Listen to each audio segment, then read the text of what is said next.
मैं भी जब पहली बार 1983 में मैं पटना आया था और यही पटना विश्वविद्यालय का मैं छात्र था एमए का, तो उस वक्त मैं किसी को जानता नहीं था।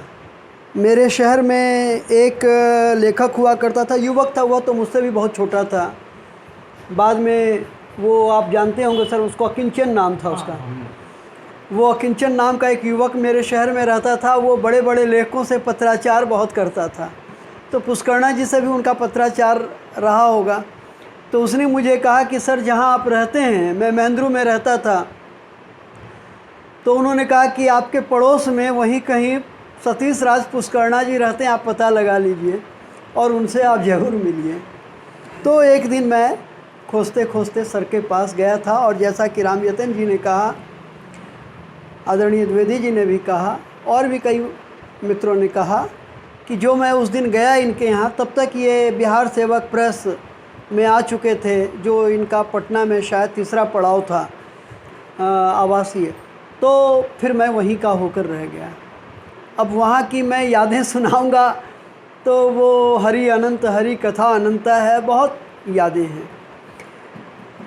37 साल मुझे भी हो गए इस शहर में। पुष्करणा जी 1966 में इस शहर में आए थे, इनके 54 वर्ष हो गए, और 45 साल द्विवेदी जी के भी हो गए। अब ये समय कैसे मतलब पंख लगाकर उड़ गया, पता भी नहीं चला। लगता है कि अभी कल ही तो मैं पटना आया था, सब लोगों से एक एक कर मुलाकात भी थी। उसी टेबल पर पहली बार मुकेश प्रत्युष नाम के एक कवि, एक लेखक से मेरी मुलाकात हुई थी, जो उन दिनों स्टेट बैंक के वो जो गांधी मैदान के पास उनका शाखा है, ये मुख्य ये शाखा है, हेड ऑफिस है वहाँ वो ले गए, जहाँ आदरणीय द्विवेदी जी से मेरी पहली मुलाकात हुई थी, आज भी मुझे याद है। तो इस तरह से कड़ी जुड़ती गई, और इस शहर में फिर बहुत सारे लोगों से मुलाकात होती गई। पुष्करणा जी के कई रूप हैं, आज इनके व्यक्तित्व पर जमकर चर्चा हुई।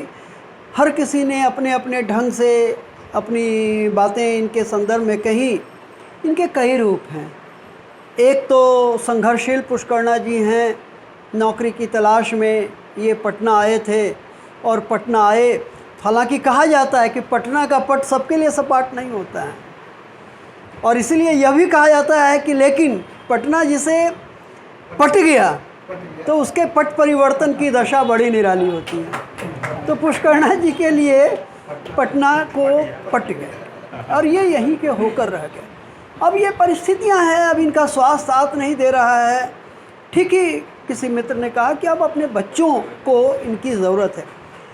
संभव है कि ये न जाते दिल्ली, अगर ये कोरोना काल का वक्त ना आता तो हो सकता है कि इन्हें अपने घर भी जाने का मन नहीं करता, पटना को छोड़कर जाने का मन नहीं करता।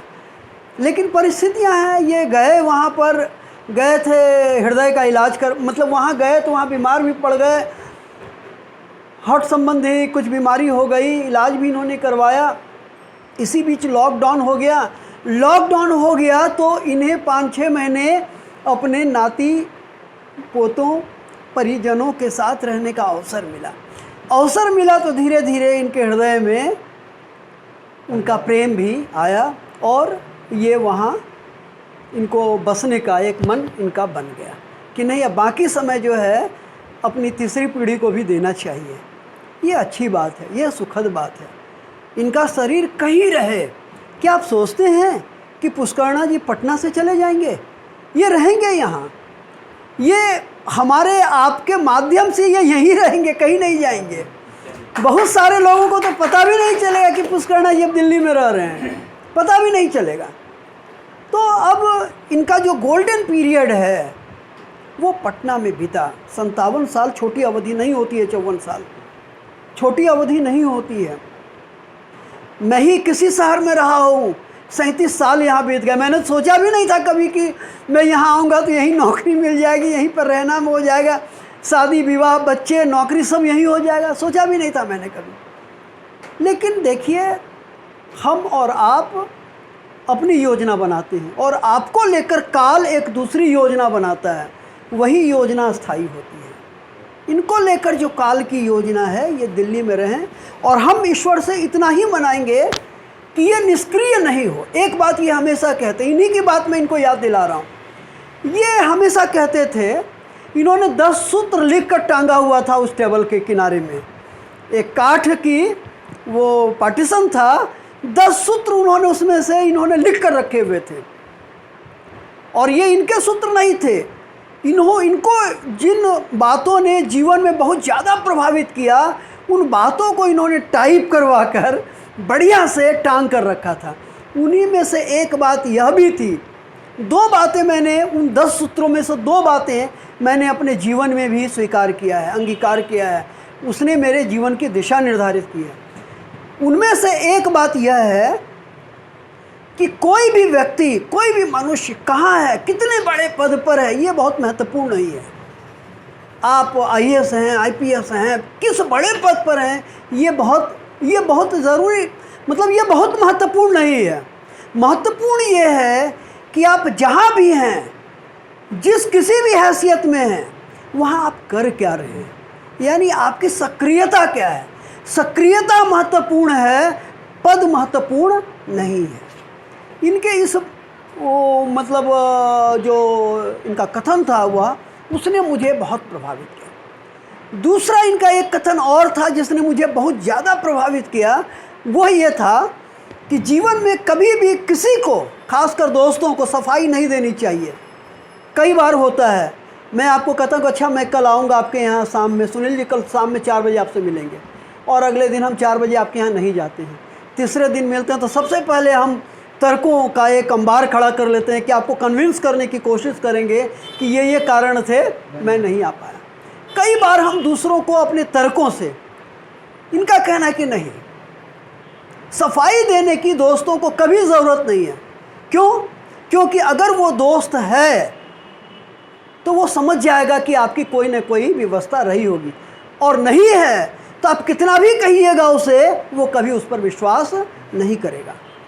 तो इसीलिए जीवन में कभी भी किसी को सफाई मत दीजिए, अपनी तरफ से सत्कर्म कीजिए, अच्छे काम कीजिए, अच्छा सोचिए। देखिए इसमें एक दूसरी बात छिपी हुई है, और वो बात छिपी हुई है पॉजिटिविटी की, सकारात्मकता की, रचनात्मकता की। हमेशा रचनात्मक रहिए, हमेशा दूसरों के लिए सकारात्मक रहिए, पॉजिटिव सोचिए। पॉजिटिव सोचिएगा तो अगला भी आपको उसी रूप में लेगा, आपको कभी कठिनाई नहीं होगी। तो कई सारी बातें इनके यहाँ थी। तो एक संघर्षशील पुष्करणा जी के रूप में जो मेरठ से चलकर यहाँ आए थे, हालांकि ध्रुव जी ने कहा, और ठीक कहा उन्होंने, कि इनका जन्म तो पाकिस्तान में हुआ था, बाद में इनके पूर्वज हिंदुस्तान आ गए, और फिर कैसे कैसे ये आगे बढ़े, वो पूरी कथा ध्रुव जी ने आपके सामने रखी। बहुत अच्छा वक्तव्य उन्होंने दिया। लेकिन सचमुच अगर कोई जानेगा साहित्य का व्यक्ति कि पुष्करणा, डॉक्टर सतीश राज पुष्करणा जी कहाँ वाले, तो वो कोई नहीं कहेगा कि वो मेरठ वाले, कोई नहीं कहेगा रायबरेली वाले, कोई नहीं कहेगा दिल्ली वाले, कहेंगे वो जो पटना में है। पटना में भी कहाँ, लघु कथा नगर में। देखिए ये लघु कथा के प्रति जो इनके मन का सम्मान है। तो मित्रों, एक तो है संघर्षशील पुष्करणा, वो एक जगह है। दूसरा है शिक्षक पुष्करणा, बहुत दिनों तक इन्होंने शिक्षण का काम किया। बाद में भी मतलब इन्होंने स्कूल भले बंद कर दिया हो, पर साहित्य में नई पीढ़ी तैयार करना और उसे प्रशिक्षित करना, यह भी एक शिक्षक का दायित्व है। ये अब धीरे धीरे ख़त्म होता जा रहा है पटने में क्या पूरे देश में ख़त्म होता जा रहा है। सच कहिए तो ये जो साहित्य का काम है, ये छोटे छोटे अड्डों से विकसित होता है, गल्प से विकसित होता है। जो हम गपबाजी करते हैं, गप से गल्प या गल्प से गप, उससे विकसित होता है कि हम 4 मित्र कहीं मिलते हैं, एक दूसरे का सुख दुख साझा करते हैं, उससे जो प्रेरणा मिलती है अड्डे से, छोटे छोटे अड्डों से, वो प्रेरणा बड़े बड़े संगोष्ठियों और समारोहों से नहीं मिलती है। पटने में जिस ज़माने में हम लोग पुष्करणा जी के टेबल पर बैठते थे, वह अड्डेबाजी का दौर पटने में कुछ बचा हुआ था। एक अड्डा महेंद्रू में था जहाँ हम इनके यहाँ बैठते थे, एक अड्डा जो है वो ये जो है शंकर दयाल सिंह जी का भी था, जो उनके पारिजात प्रकाशन में था। इसी तरह बोरिंग रोड में कोई अलग अड्डा हुआ करता था, अलग अलग जगहों में अलग अलग अड्डे हुआ करते हैं। इन अड्डों का जो है, साहित्यिक अड्डों का, अब ये अड्डे ख़त्म हो गए हैं। ये जो छोटी छोटी गोष्ठियों का दौर था ये ख़त्म हो गया अब। ये दौर वो दौर था और हम लोग उस दौर में इनके साथ जमा हुए थे और इनके नेतृत्व में इनके साथ एक सुविधा थी कि प्रेस था इनके पास, वहीं बैठते थे और इनके यहाँ टाइम बंधा हुआ था। मैं अक्सर शाम को इनके यहाँ जाकर बैठता था। मैं इवनिंग पाली का पैसेंजर, मतलब इनके यहाँ का ये विजिटर था। और उस समय जो मैं गया तो फिर रात 10 बज रहा है कि 11 बज रहा है कि 12 बज रहा है, ठिकाना नहीं था। अब वो टमटम से सवारी करने का दौर था पटने में, और टमटम से ही हम लोग 8 आना देकर 50 पैसे देकर महेंद्रू से कभी कभी स्टेशन चले जाते थे। 30 पैसा लगता था गांधी मैदान जाने का, 8 आना लगता था स्टेशन जाने का, और हम लोग जाते थे। और वो बहुत संस्मरण है मेरे मन में। तो ये है कि जितनी अच्छी बातें आज रामयतन जी ने कही, सबको अपने अपने संस्मरण लिखना चाहिए।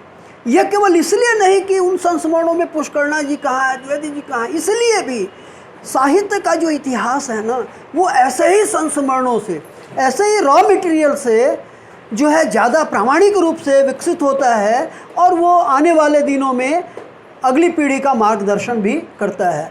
तो ऐसे जितनी बातें आज रामयतन जी ने कही, इतनी अच्छी बातें इन्होंने, आज इनका भाषण मुझे इतना बढ़िया लगा, मत जमाने बाद आज इनको मैंने सुना, तो मुझे लगता है कि अगर ये लिख लें, अगर उन बातों को, अभी ताज़ा है इनके भीतर, 4 दिनों के बाद यह स्रोत सूख जाएगा। पुष्करणा जी गए, इनके संस्मरण भी गए, अभी याद है इनको, अभी लिख लें अगर, तो कुछ नहीं तो आप मुझे ही दे दीजिए लिख कर, वो कहीं वो दर्ज हो जाएगा।